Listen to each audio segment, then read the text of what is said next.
you for this. We might have a lead on what happened to Lily. We feel like we should check it out. Yeah, of course. Do whatever it takes to keep the family safe. So Matt Clark is free. Just disappeared. Once he was released, he took off. That means he could be anywhere. He could be on this ranch. How is this happening again? You're listening to Soap Dirt, the latest in television entertainment news. Hey, young and of the Restless fans. We've got intense news spoilers for next week, including Phyllis Summers returning to Genoa City furious and Victoria Newman flipping the script with a bold new plan to get back the Newmans' assets. It's Belynda from Soap Dirt, and we have the latest WR spoilers for the week of February 23rd, including Nate Hastings and Devin Winers on a mission to find Lily and Daniel. Romalotti in big trouble. Plus, the threat of Matt Clark is looming. But first, please subscribe if you aren't following us. All right, let's start with the Winters family with Nate and Devin. At the end of this week, Nate is catching up with Devin at Society. They're talking about Dominic and them being happy he's home safe, but Devin and Abby are really angry because Mariah is walking around free. That ankle monitor keeps her in Genoa City, but doesn't keep her away from Dominic, the kid she kidnapped. The guys are also talking about Devin and Abby getting increasingly angry at the Mariah situation and, debating whether she belongs in prison versus a mental institution. And they're just all worried about Dominic and any residual threat. Turns out Devin is also increasingly worried about his sister Lily. He tells Nate they haven't heard from Lily in a while now. Devin thought Lily went to a spa, but it's been weeks and they haven't heard from her. So Nate and Devin are questioning, is it time to get worried about where she's at? And then next week over at the Chancellor Mansion, Nate and Devin check in with Abby, and they tell her that they need to leave town. They think they have a lead on what happened to Lily, and they want to go check it out. And Abby says, do whatever you got to do. Make sure everybody's safe. So here's what I wonder. If you recall, Victor Newman abruptly disappeared from Genoa City by the end of this week. So, Adam and Nikki, and Nick and Victoria, none of them knew where Victor crept off to. And if you remember, he threatened Kane again and said, get Phyllis to give back the stuff or else Lily pays.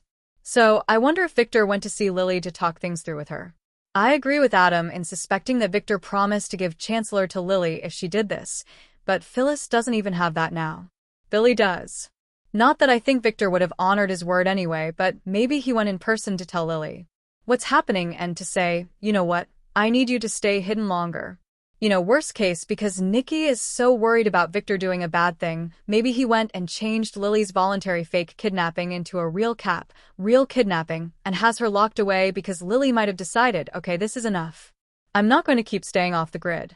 If you didn't get it done by now, that's it. And Victor may say, oh, well, no, that's not the end of it. I don't put it past him. Everything they own and have and want is gone. So, there's no depths to which Victor will not sink. And what's interesting is then Devin and Nate may find Lily somewhere that Victor has stashed her.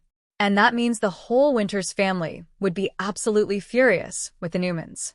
And I think the rest of Victor's family would be upset, too, because Nikki was telling Sharon and Noah this week she's very worried. Victor is off doing something shady. And he might well be. And speaking of shady, Nick just stepped onto a dark path. He took the first step. We knew it was coming. But as of the end of this week, looks like Nick has popped his first fentanyl. If you recall, he was in a lot of pain and he told Nick and Sharon that he needed to go home and take a pill because he said he left his bottle there. And then Nick came back with a lot more spring in his step. Looked like he was in less pain, but he was acting way off kilter. And he told them he had one pill left in his bottle, but said he needs to get more. But we know he lied to Sharon and Noah because he was out of the prescription pills. He's got no refills. I bet the doctor won't write it. And the thing that Nick had, though, was that big baggie of illegal drugs that Matt gave him. So Sharon's worried because Nick is not acting like he took a pain pill like she's used to seeing. Instead, he's twitchy and he sounds weird. And I mean, honestly, he's being more aggressive than usual. So Sharon mentions this to Noah, and now they're both on high alert and kind of keeping an eye on Nick. Meanwhile, the Newmans debated the timing of Victor jetting off because it came at the same time that Phyllis left Genoa City. So, at the same time, Victoria is cooking up her own vengeful plan to punish Billy and punish Phyllis and force them to give back what they took. Victoria is going after their kids. She already hit out at Billy. She sent their kids off to boarding school, and he was really ticked off about that. And next, Victoria is planning to get Daniel and Summer on the Newman family side because she knows that will devastate Phyllis. And that's kind of interesting because Kane already thought of that approach. He went to Daniel looking to get him to help force Phyllis's hand to give stuff back. Plus, Kane is calling Phyllis to try and reconcile with her, which I find highly suspect. Nikki doesn't think Victoria's plan's going to work, but honestly, I think Nikki might be selling Victoria short. I think Phyllis's kids might jump on Victoria's bandwagon because they're really put at their mom. And I suspect that either Victoria or Kane's plan to get Daniel as an ally is successful because next week Phyllis is back in town and she blows up on her son. So Daniel and Tessa are at Crimson Lights playing guitar, chilling.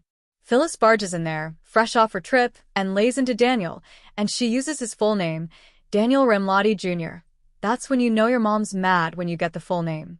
So Phyllis is raging at Daniel next week that she won't forgive him for this. So I can't wait to find out what he did to infuriate Phyllis, and I'm here for it. Hot on the heels of her return, guess what? Victor is also back in Genoa City, and he's got bad news for the Newmans. Nothing to do with their business, which is all bad news. The new bad news that Victor delivers to the family is personal. He tells everybody that Matt Clark has disappeared. The guy got out of police custody and took off. And Nick, of course, goes into beast mode and says that Matt could be anywhere, even on the ranch property right now.